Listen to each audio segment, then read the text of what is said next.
the Baen Free Radio Hour.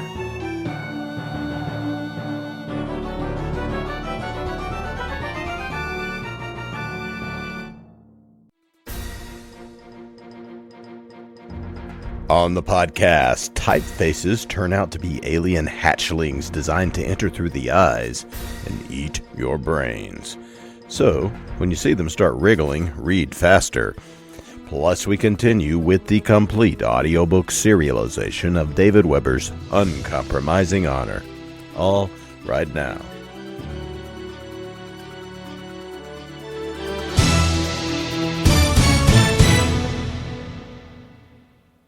Welcome to the Baen Free Radio Hour podcast. It's an honor to have you along.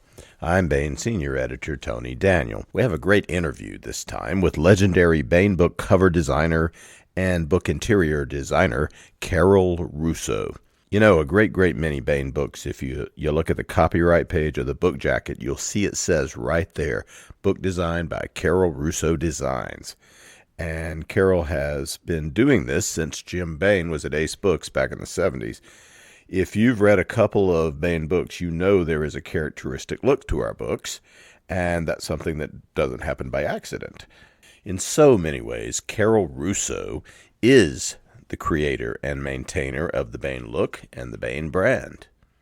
Carol talks with us about how she works with the art and the type and tries to get the true feeling of an author's work onto the cover to entice you in and also to really communicate the feel of the book so you, the reader, won't be disappointed. It's a great conversation with a legend of publishing, and especially here at Baen, a real legend.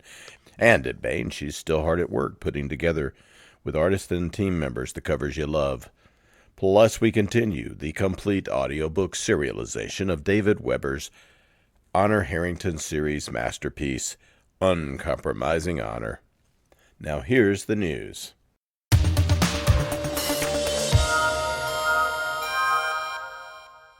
The March Mass Market paperbacks are springing forth like daffodils of the mind at booksellers far and near. These include Carpe Diem by Sharon Lee and Steve Miller. On the Run from Interplanetary Assassins, covert operative Val Canos Phalium and former mercenary sergeant Miri Robertson have wound up stranded on a distant planet with no rescue in sight. Until they figure out a way back to Liad, these two lost souls must find a way to trust each other and let their love heal the dark wounds of their past. Also at booksellers this month is House of Assassins by Larry Correia. First daughter of Vain Thera has been kidnapped by a shape-shifting wizard intent on stealing her powers. Now Ashok Vidal rides to her rescue, but it seems Ashok may be caught in a game played by the gods for the fate of the world itself, and if the gods do exist, Ashok has warned them, stay out of my way. And finally now in mass market paperback is Man Kazin Wars 15, created by Larry Niven. The predatory cat-like warrior race known as the Kazin never had a hard time dealing with all those they encountered, conquering alien worlds with little effort. Then they came face to face with those leaf-eaters known as humans. New stories of the war between humanity and the cat-like Kazin from Brad R. Torgerson, Brendan DuBois, Martin L. Shoemaker, and more. Man Kazin Wars 15, created by Larry Niven, Carpe Diem by Sharon Lee and Steve Miller, and House of Assassins by Larry Correia are now available in mass market editions at booksellers everywhere. And remember that when a book goes into mass market, that means the ebook price comes down. So get 'em, read 'em, and enjoy the bloomin' things out there. I want to welcome Carol Russo to the podcast. Carol Russo. Hey, how's it going, Carol? Oh, everything's fine. How are you? I'm fine. Carol Russo is, I guess, president of Carol Russo Designs. I don't know what your position is. Actually, I am. I'm the only one working right now, but I am president. And, I mean, Carol, you're pretty much, I would say, and Tony Weiskopf, my boss, would agree with me that, I mean, a lot of the look and feel of Baen is due to you. You are one of our two book designers, and by far have done more Baen books than anyone ever. and you also are a typesetter and you do a lot of our typesetting as well. Just all kinds of things. In fact, probably you could be called the hidden heart of Baen. That's true. It's true. Let's talk about the past and the present and the future. And Well, past. I met Jim Baen when my very first job was with Ace Books, and he was an editor at Ace Books for the science fiction division. And I was told he was very tough to get along with, but I love science fiction, so I wanted to do his books.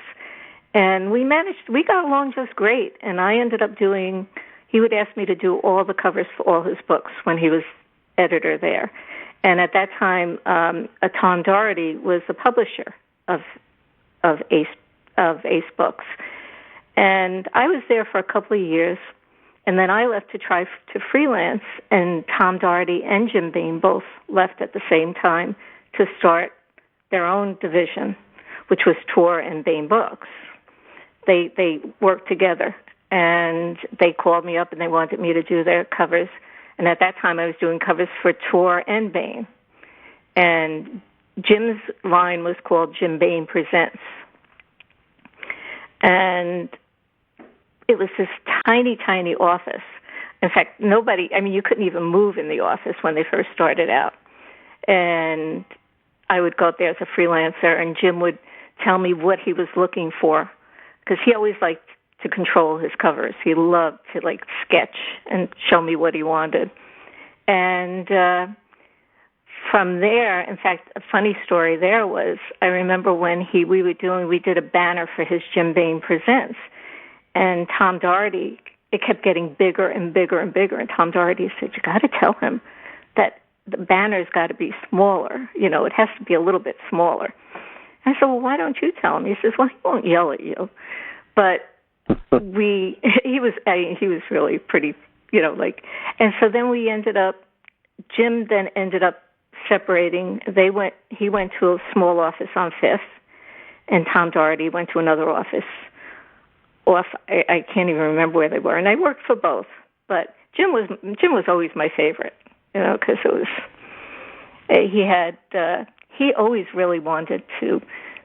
He would give me sketches. He would try to get involved. I had to be there for each book. We talked about every book cover in person. Yeah. So you came in and you talked about it, and he would. They were just starting, and so we had to actually get the art first, get a photograph of the art, and then we would have to put type over it. And Jim would have to approve the design first, and then we actually did an acetate of color.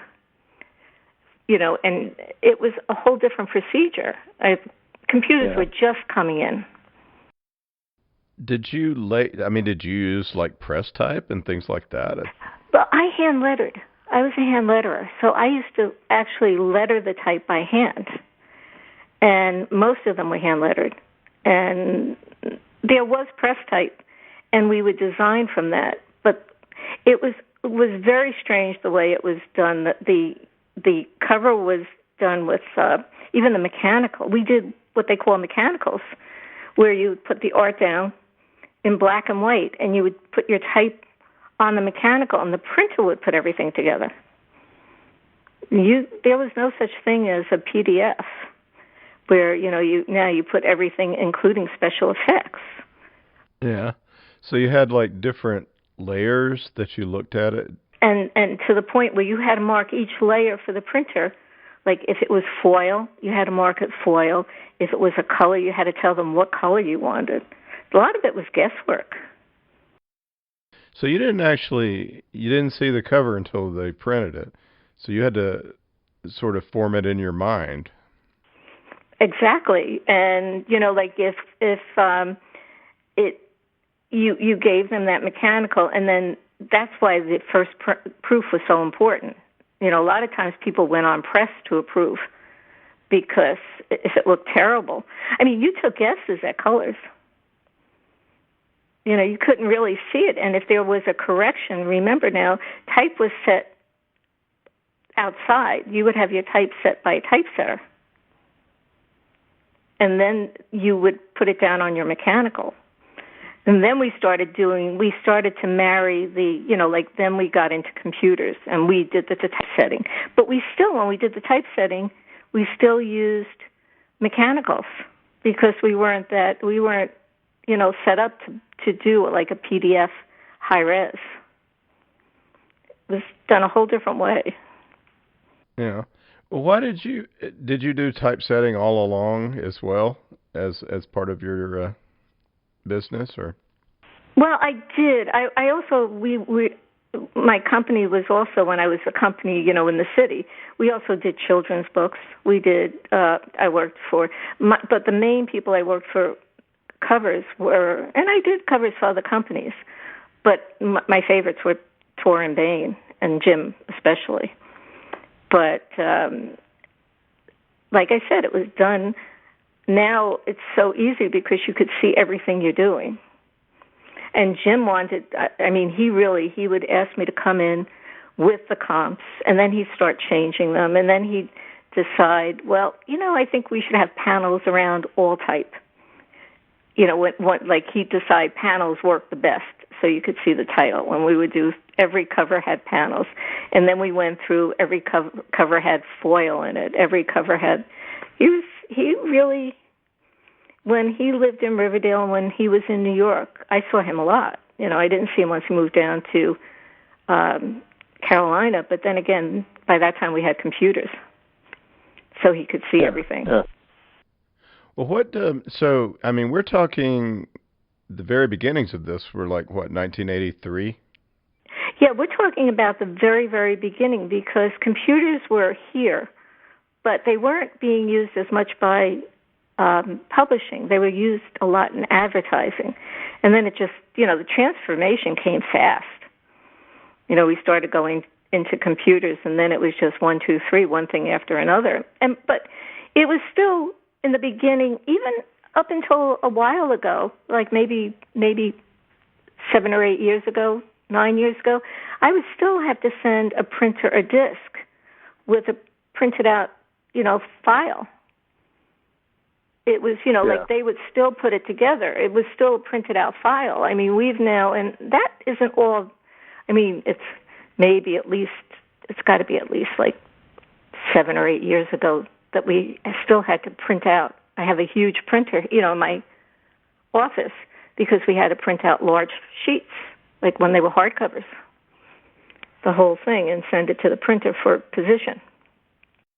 Yeah, well, publishing is, the last to change. Well, it was. Advertising had already switched over. A lot of advertising had switched over to the computer.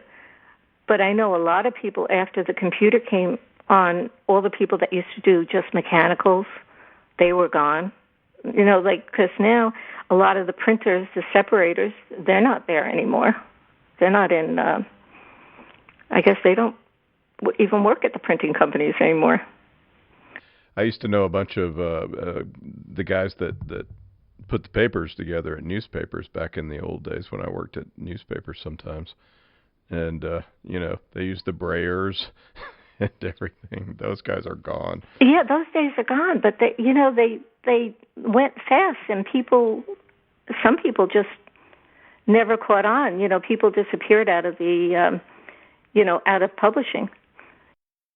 Yeah. Well, how did you adapt? You're more of an artist in a way, I guess. So. Yeah, my major in visual arts was illustration.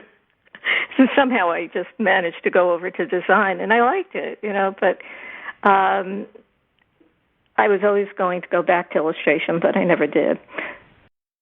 Yeah. Where did you go to school? School of Visual Arts in the city. Ah, New York person, huh? Did you grow up in New York? Yeah, always was in New York. In fact, when I first decided to go freelance, speaking of getting back to Jim,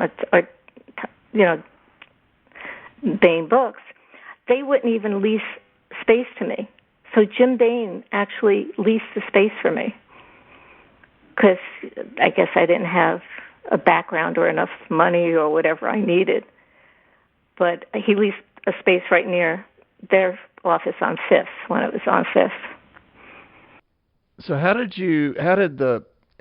people say, and they're right, there's kind of a Baen look to covers. We are the most branded sort of publisher that I've ever seen. Because of Jim Baen. He had a look, and I guess I just, I got into it because I was always working with him. But he wanted books to look and he had a look he wanted. More so than even tour, because every once in a while, if I did a tour book, they would say, "Oh, it looks too much like a Baen book." So he had a look, and I guess I just carry on the way he really liked designing books. What would you call? How would you characterize that look? Do you have a? I'm not sure how to say it, but it's basically. I mean, I don't know. I get a feel like if I'm working on a cover, and it's a hard sci-fi or if it's a fantasy, I just, especially from the cover now, because you look at the art and you get a feel for what the art gives me an idea of what the story is going to be about, and then I pull out designs and fonts that feel right for that book. And then a lot of times I still hand letter a lot of stuff. I do it on the computer now, but a lot of fonts don't all exist the way they are on the book. What does it mean? What does hand lettering mean exactly? Years ago, it meant you actually did a sketch of your hand of what you wanted to do, and you used acetate and used a pen and ink, and you would use a T-square and triangle and actually create the type on the acetate, and then you would then get it shot and put it on the mechanical. So it doesn't exist in any type font. You may base it on a type font, but it doesn't really exist in a type font. A lot of times, I'll like a font for a particular cover, but I hate the W, so I just recreate it so that it looks right. There's a different feeling to it, but it looks right. And you still do that, but you just do it with a computer. I do that on the computer now because I learned how to actually use I go do a lot in Illustrator, so that I sometimes I'll even scan in a tissue and do an overlay and draw it, in Illustrator. Or I start with a basic font, and then change it so that it works the way I want it to work, or there's a letter that I want it to work a certain way, and it doesn't in the font that I'm using. What was your favorite? Tell us a story from the 80s, maybe having to do with Baen, if you have anything that what was your favorite cover or something like that? I'm trying to think if any one particular cover, all I can remember, out of all the covers we did, is this sizing of what Jim wanted to do things with. But I do remember he would go through these phases where I would design something. Like when we designed his new logo, he kept wanting it bigger and bigger and bigger. And that was before we designed the logo they're using now. This was a different logo. It looked almost like I don't know if you've ever, some of the really old books have it. It looks more like a Baen Books is on top and the bottom. It's more like a cube, the Baen logo. And then we went to the new Baen logo. But the old books had this cube look. And it was huge on those books. I look back at some of them, if I have any of them in my files from the 90s, whatever I have left on computers, and they were huge. We used them really big. But I'm sure that was because of Jim. Yeah. Well, they looked kind of monolithic, like stone carving things floating in space. Floating in space. That's good. But I really enjoyed. They moved from Riverdale to North Carolina, but up until then, I used to see Jim and Hank and that whole gang all the time. Hank was there. Yeah, Hank Davis. Yeah, Hank Davis. Yeah, he's been around a long time. Yeah. Well, he still comes in twice a week. Does he really? He's he's editing his anthologies. He's cut back quite a bit.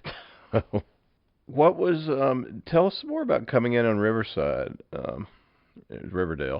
Well, Riverdale isn't that far from where I used to live. Now I live in an area called White Plains, but back then I lived in an area called Mount Vernon. It's Lower Westchester, right near Riverdale. So I would have to leave my office in the city, because I would go to his office at least once a month, if not more often, to talk about the covers. And, I would bring sketches one time and we would finalize them because he wanted to see the final mechanicals. There again, some of them were still in mechanical form. So, he would want to see them. It's hard for me to think of it now, because if something was wrong, we would have had to change the whole mechanical. Now when we see a typo, we can just go back and do it. There you had to go back and redo the whole thing from scratch. But I would go down to the Riverdale. It was a house. It was really a very nice house. And it was the bottom floor was all published, he had all his publishing stuff. And he lived above in the house, above. And I would be there at least two to three times a month. I would have to leave the city, go get my car, go to Riverdale, but it was nice. It was very pretty. Yeah, well, that's how he started down here as well. Oh, did he? It's funny because, like I said, by that time, I talked to him. I would send him sketches. I would talk to him, but it was such a different way of dealing with things that, you really didn't have to be here. With there, he always wanted to, see what color you were putting in there, and Yeah, I guess you had to flip through those make the thing you're making up for the covers. Yeah, sometimes we would try to put them on a color layer to get an idea, but it still was guesswork. Is there anything that didn't come out well at all that you remember? Well, I'm sure there were some things. So, I'm trying to think of something. I'm trying to think if we ever had a real failure. I know he liked to try things, especially with special effects, if he could. And back when we first started, special effects, there weren't that many of them. I mean, maybe foil, but there wasn't a lot of special effects. And he found this one special effect, we found it by accident, where if you underprint, it wasn't a foil color, but it was like an ink, like a silver ink. And then you overprinted a light color. It would give it like a glow. I can't tell you how many times we used that because he found it by accident. We did something by mistake. But I don't think we ever had any really awful covers or, any. I can't remember any at the moment anyway. Well, that's probably why he kept you on, because you kept giving him good stuff. Was there other book designers back then? There was never anything he said, oh, my God, I hate this. But then again, he always had to approve it. So if he hated it, he would have seen it way ahead of time. That's right. Were you the only cover designer back then, or were there others? Back then, I was, for a long time. When Baen was just, when Baen was just starting, even as an individual Baen book and not part of Tour Baen, I was the only person that worked with him. And then in Riverdale, I don't know, there was one other person that he used to use once in a while. But not really. I did most of his covers. I think pretty much all of them. I mean, it's just like Carol Russo is the Baen look as far as I'm concerned. So what about Weber? You've done all the Webers, haven't you? I think. Yeah. Oh, yeah. Well, actually, any of the books that were done in the past, I did them all. There again, the Webers, a lot of these now, the ones that are leather bound, and the old ones, because I still have the files on them when I have to look up. We do the inserts of the original cover for the Webers. Yeah. Those I still have on computer. By that time, there was like the ones that are 25 years or so. Those are maybe not put together for final because we didn't do it that way, but I have everything I need to put them together now. But yeah, I was doing those, and we went from all the series. Because at one time, like I said, Baen wanted panels around everything, and I think the Webers had a lot of panels. But I did all of the Webers. Yeah. Do you remember the infamous Michael Jackson Honor Harrington cover that we strive to forget here? The Honor Harrington, the old ones had that like little logo look. The Honor Harrington. Yeah. And that was.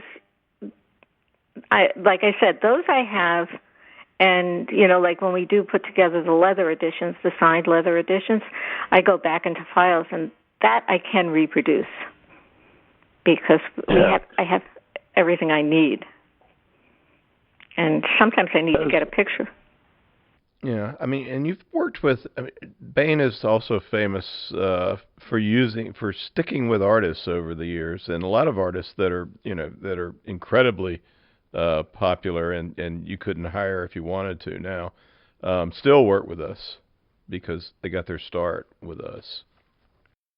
I know a lot of those artists, especially the ones that we, in the beginning, like, the ones that we started with, like David Mattingly. I know him pretty well. These guys really can go anywhere.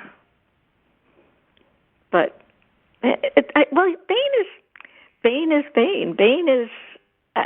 If you love science fiction, you're going to love Jim Baen. I mean, you love his books. It was science fiction at its best. It really was. So Mattingly, for instance, does all the Honor Harrington covers. After a certain point, it was like, we need to have David do these. Are there artists that you particularly like working with, or that you feel that are easy to design the cover around their piece? Well, now it's not it. If you get nice pieces of art, you can do whatever you can add space. You can.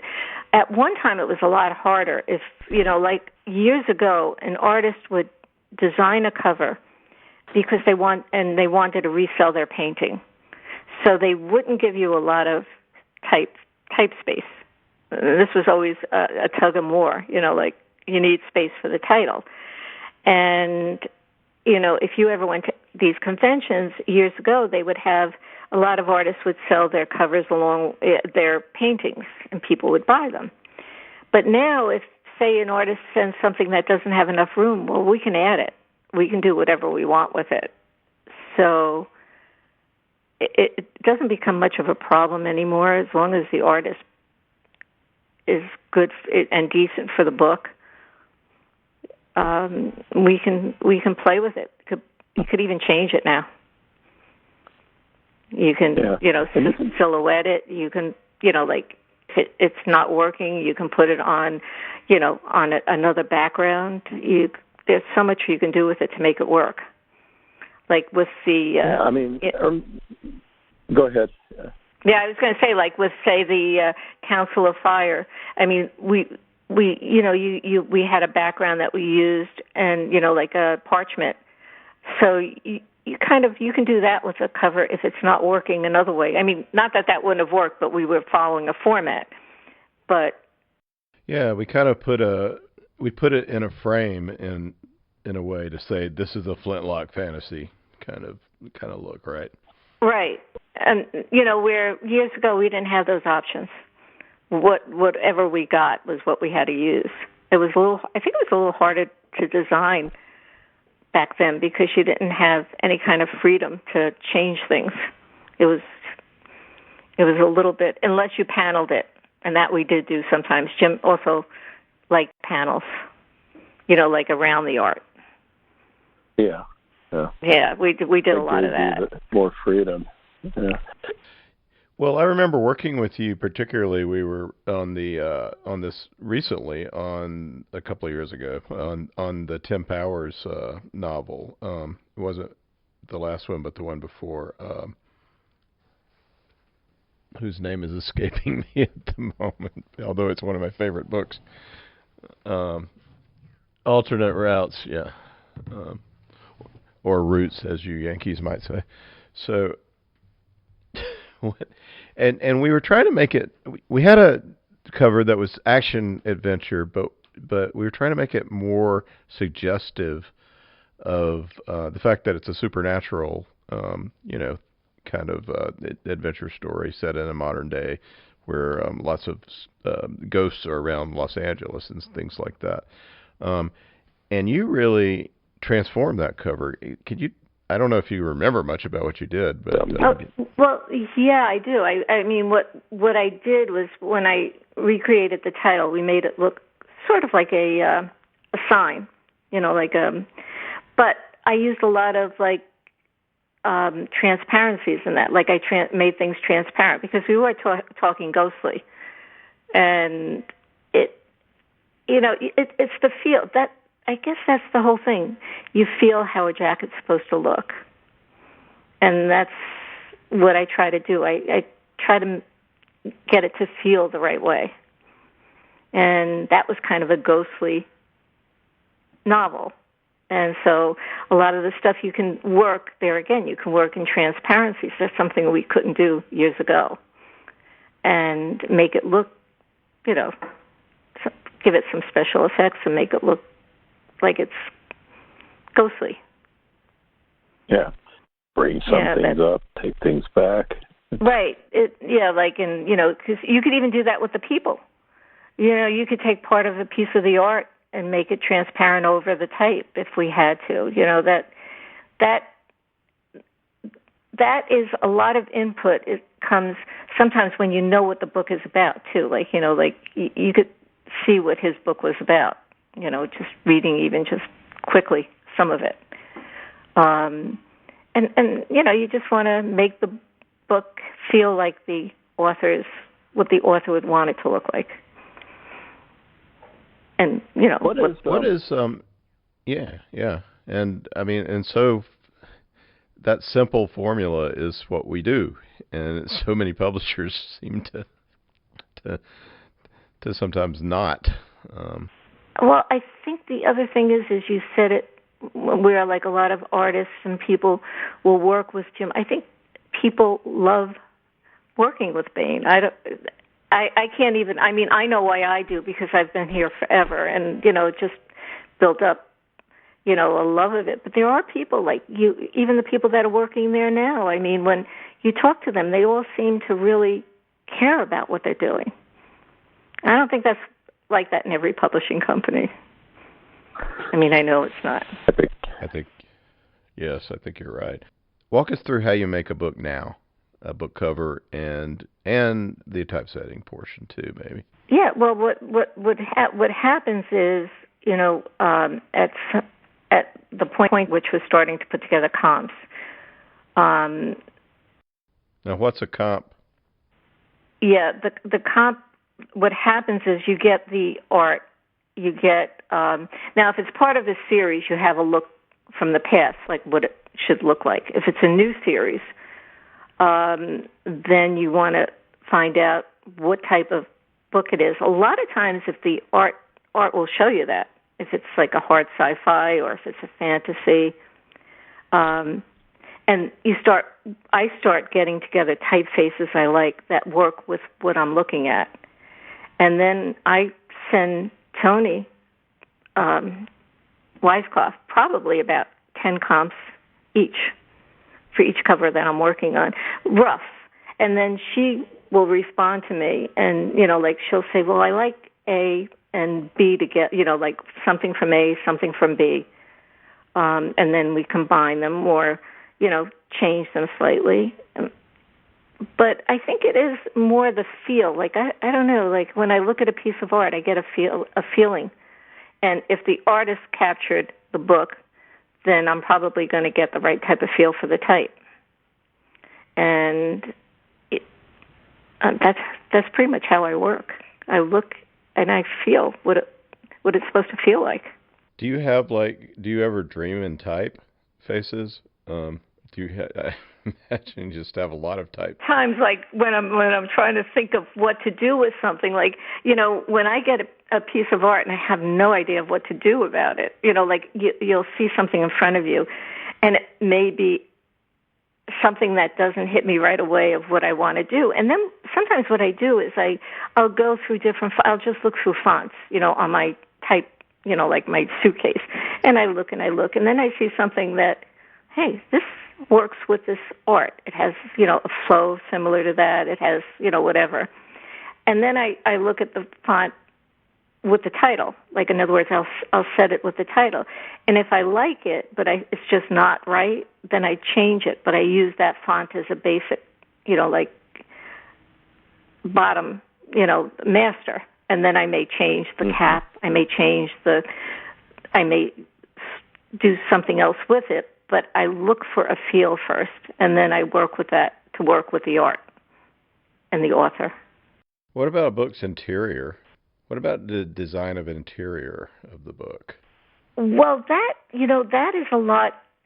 That's where the author comes in, because what happens is a lot of times an author, like based on the manuscript, you're going to see like either subtitles or like things that an author may want, and you have to set it up so that it flows right, but what he wants is getting done, like, certain excerpts, or if there's something, I try to keep the chapter headings or whatever in line with what I've done for the cover, or whoever did the cover, if it's one of Joy's or something, I try to keep that look in the chapter openings and, in some of the master things.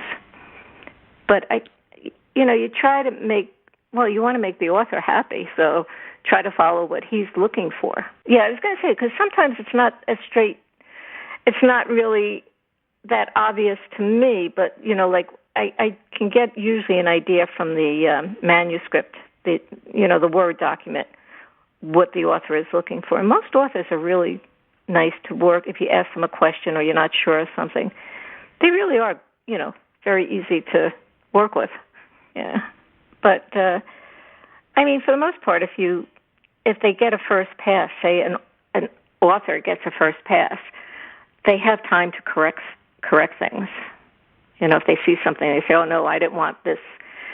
But if their story is just straightforward, and, it's like chapter to chapter, but sometimes they have dates and timelines, and you have to make sure that those dates and timelines are uniform and are consistent so that people don't get crazy when they're reading, different timelines. Well, you also do typesetting, just making the book. How has that changed?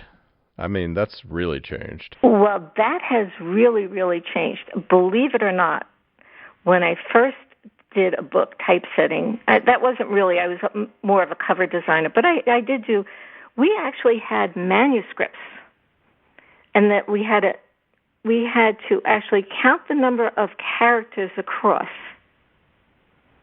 and put a line down it, and then count the number of pages you had and multiply it. It was a whole, and design the pages. You would send the typesetter a design, and they were done on by printers.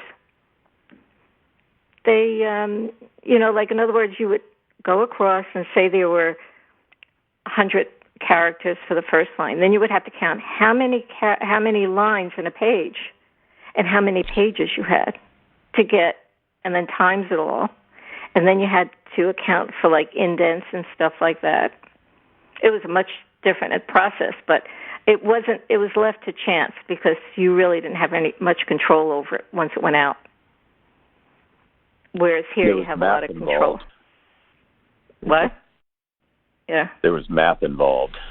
Oh, a lot of math involved because, and then if, say, the author changed, because then you would get not a printed, it was printed, but sometimes it was typed. I mean, they actually, authors years ago used typewriters.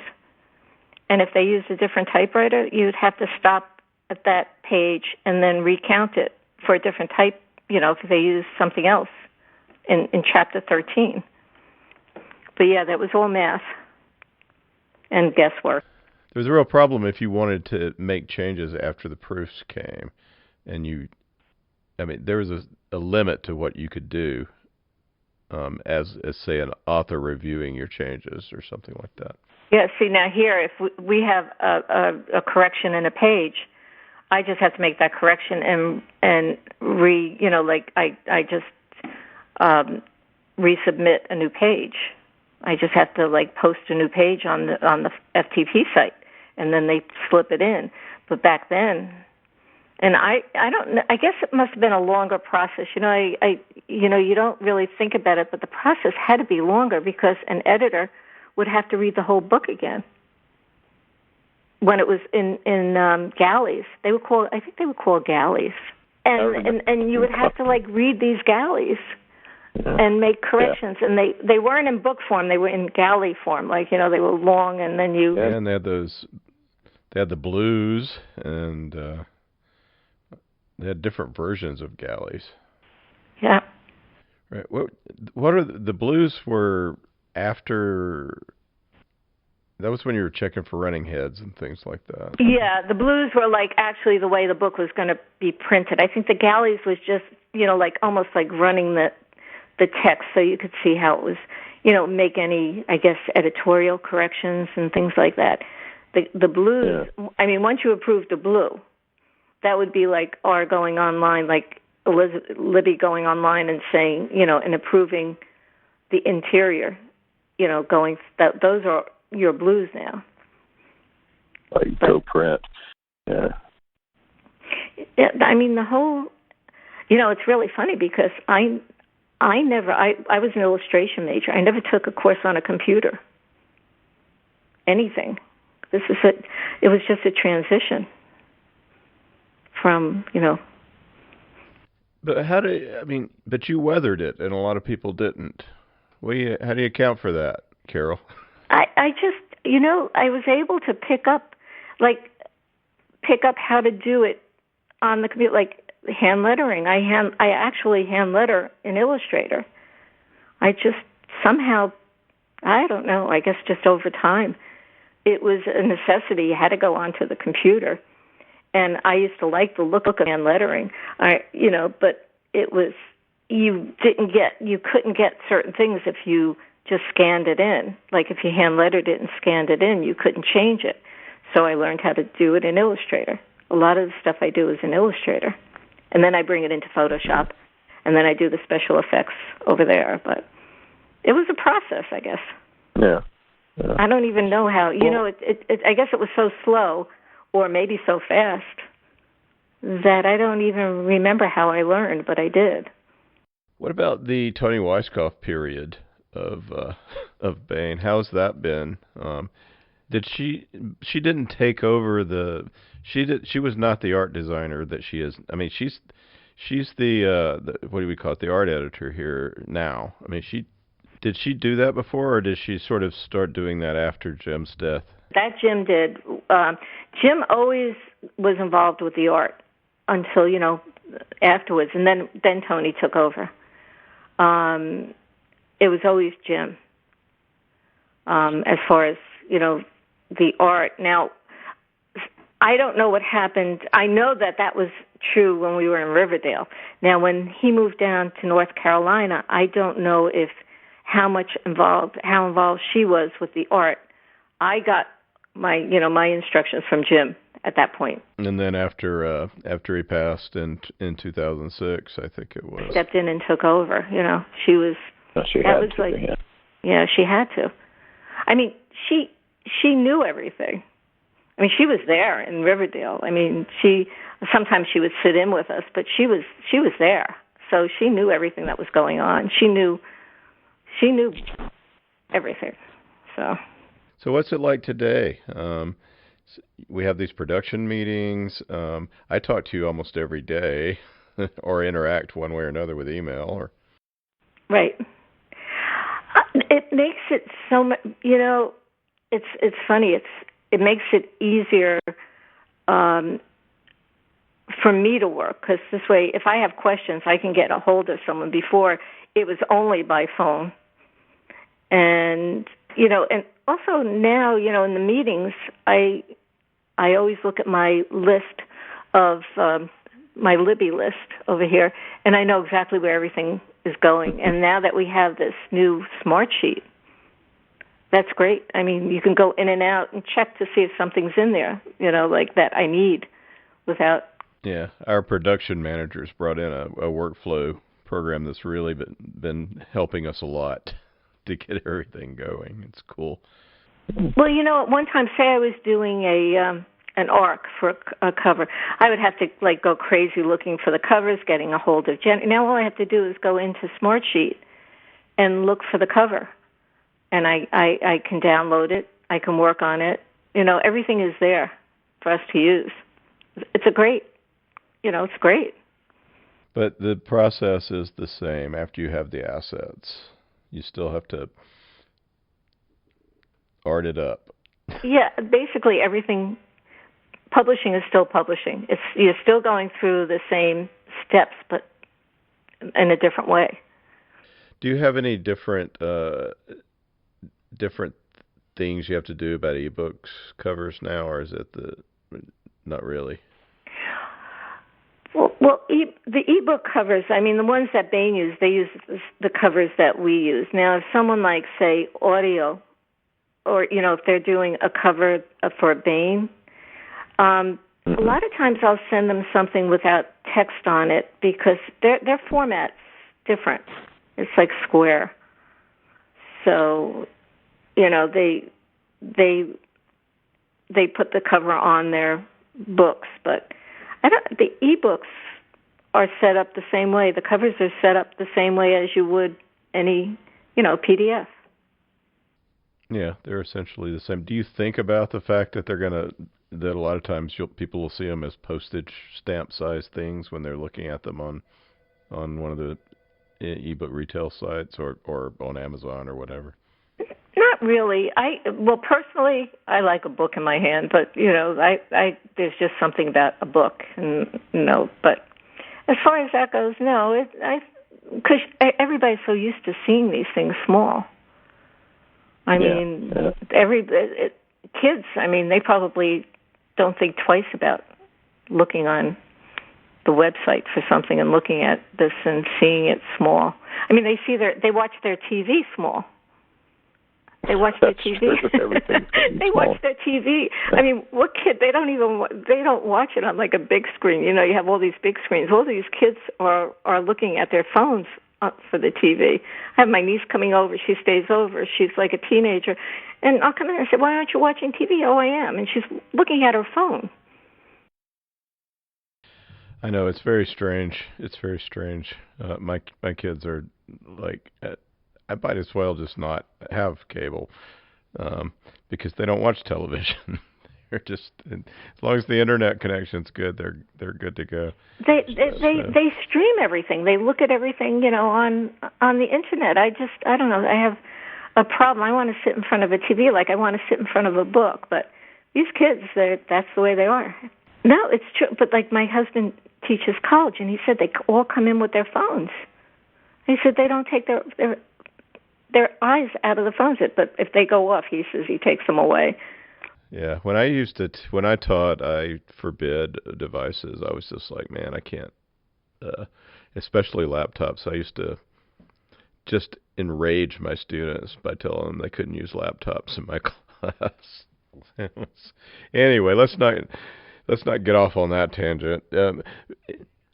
What is so? Give us a summing up, maybe a little bit. What's how do you feel about having produced some of these great covers through the years? Do you put them up in? Do you have some in your office?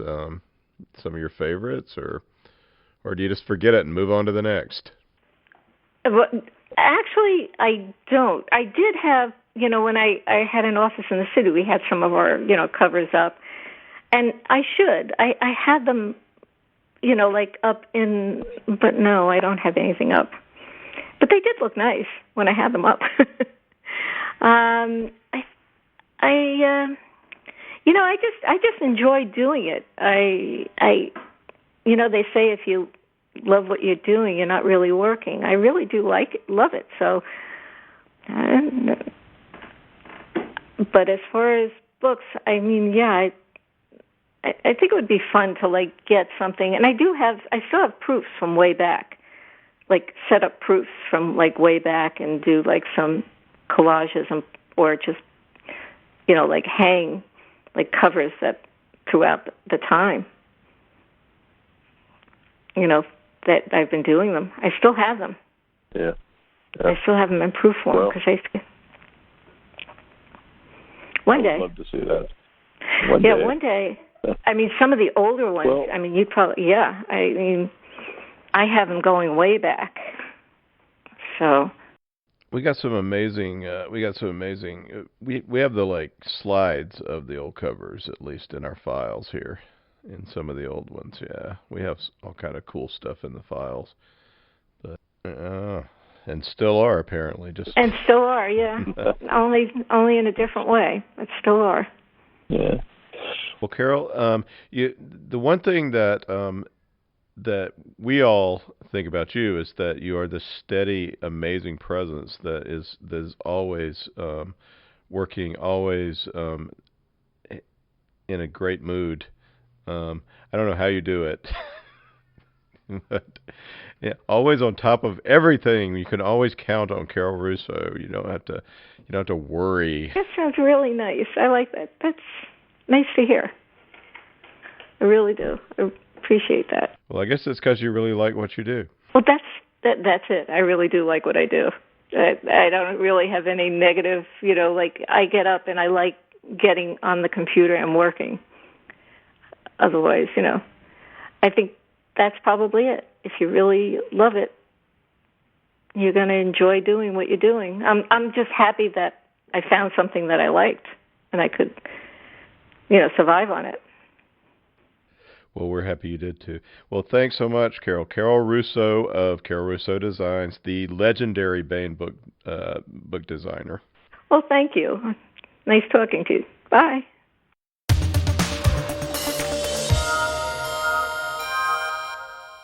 Here is another entry in David Weber's Honor Harrington series masterpiece, Uncompromising Honor.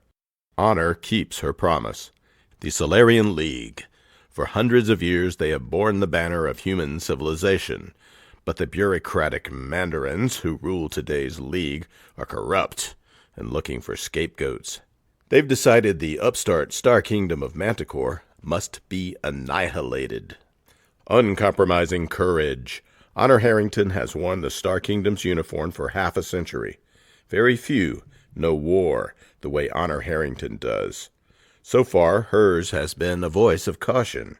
But now the Mandarins have committed atrocities such as the galaxy has not known in 1,000 years.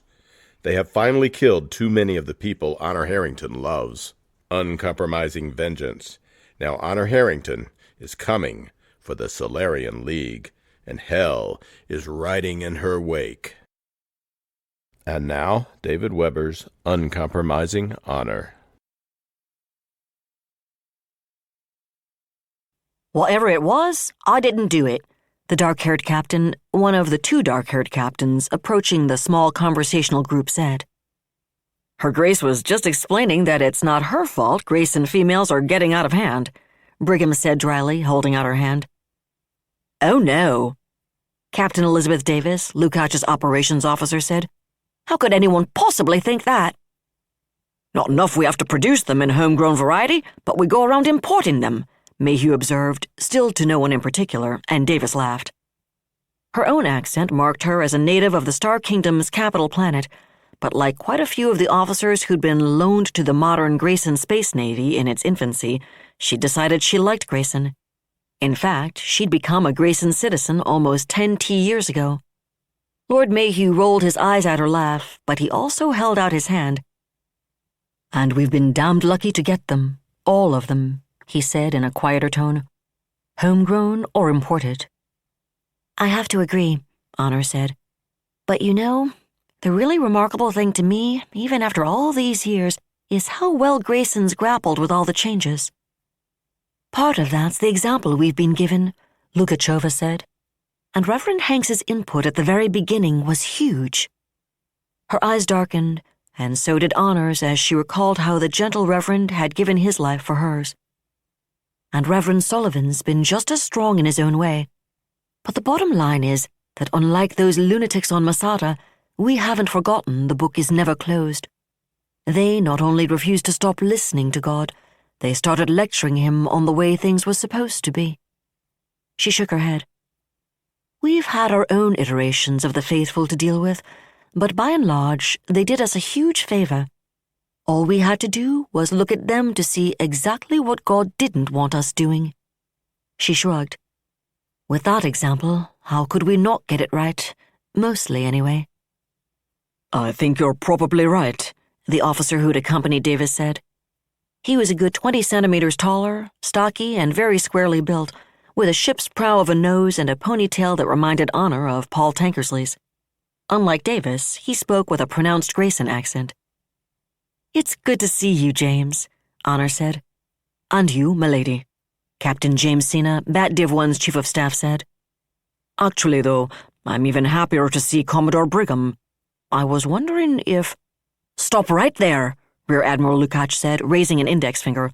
"But, sir, after that exercise yesterday, we've got to figure out—" "You're on dangerous ground, James," Lukács said solemnly. "Sir?" Captain Sena regarded his superior with a suspicious eye, and Honor's lips twitched. James Sena was one of the GSN's outstanding administrators. Although he was an excellent combat officer, one of the best, he was far more valuable in his current position. He didn't like it, because he would far rather have been on a battlecruiser's command deck somewhere, but he wasn't the sort who complained. He was a no-nonsense, focused, very much to the point individual, however, and there were times when he found his admiral's puckish sense of humor more than a little trying. "Lord Mayhew just informed us immediately before your arrival that we are not to talk shop tonight," Lukács said firmly, blue eyes twinkling, "and as obedient subjects, it behooves us to obey him." "It's a good thing it's my brother who's the despot and owns all the headsmen, and not me," Mayhew observed. "Oh, I'm sure," Honor said. In fact, everyone in the GSN knew Michael Mayhew had been Navy mad since childhood. Only the fact that it had taken his older brother so long to produce the male heir the Grayson Constitution required had kept him out of uniform before Grayson had joined the Manticoran Alliance. And only the fact that Benjamin had needed him so desperately as his personal envoy had prevented him from seeking a naval career afterward. That was the real reason officers like Lukács and Sena were prepared to be so informal with him. He was one of their own, and he'd always had a very special, very personal relationship with the GSN and its personnel. They knew how deeply he loved the Navy, and they loved him right back. "Ah," Mayhew said now, as an extraordinarily tall officer approached them. "Captain White!" "My lord?" Zachary White bowed to Mayhew and then to Honor. "My lady?" He shook his head. "I'm sorry I wasn't here to greet you, Lady Harrington. My son—" "Admiral Lukács told us about it, Zach," Honor said, shaking her head as she held out her hand to the much shorter woman who'd accompanied White across the crowded compartment. She was one of the relatively few civilians present, and on her the traditional Grayson gown looked good, although her particular version of it wasn't quite as traditional as many. Honor doubted she was wearing more than 3 petticoats. "Is he all right, Misty?" she asked, and Madam White smiled. "I think he's pretty much indestructible," she said. "He was just so upset over messing up Dad's party." He really was, Captain White agreed and looked at Lukács. I really appreciate your taking over the host duties, sir. His mom could tell him I wasn't mad at him, but he was upset enough with himself that I think he needed the paternal reassurance.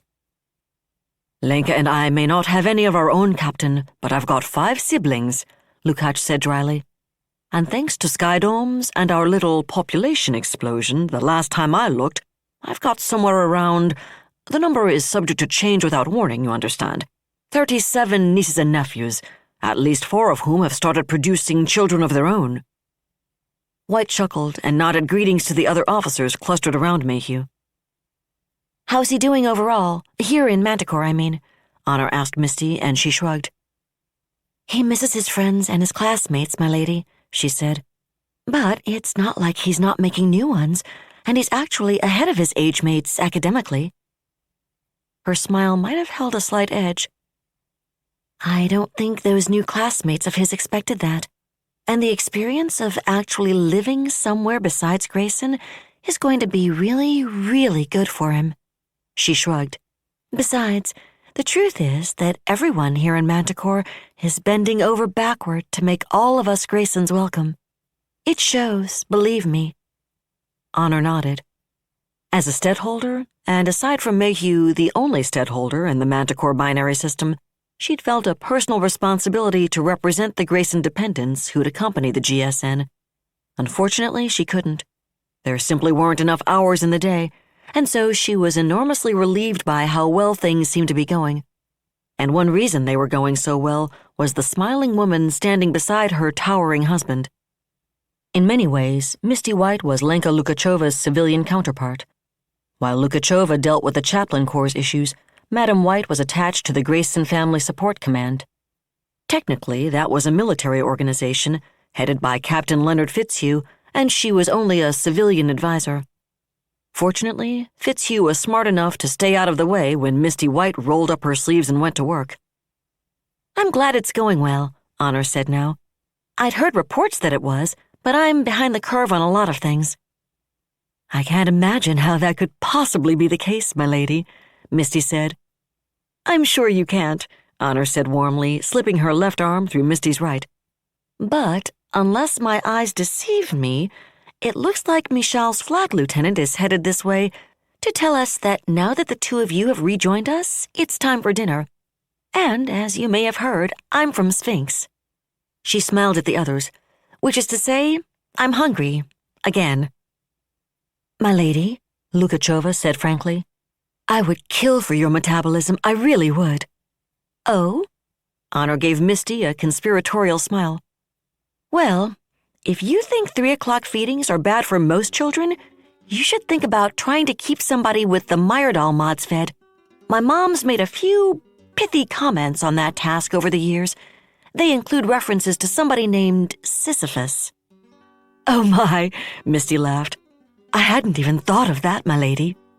Trust me, Raoul's going to be repaying my karmic debt to my parents for the next, 17 or 18 years. There are some aspects of parenting I look forward to less than others. Maybe, my lady, Misty said, smiling as a petty officer came forging through the press of senior officers, towing a small, spotlessly clad boy-child towards them. But trust me, when the dust settles, it will have been worth every minute of it. Every single minute. Oh, I believe you, Honor said softly as she and Misty moved to greet young Master Edward White. I believe you.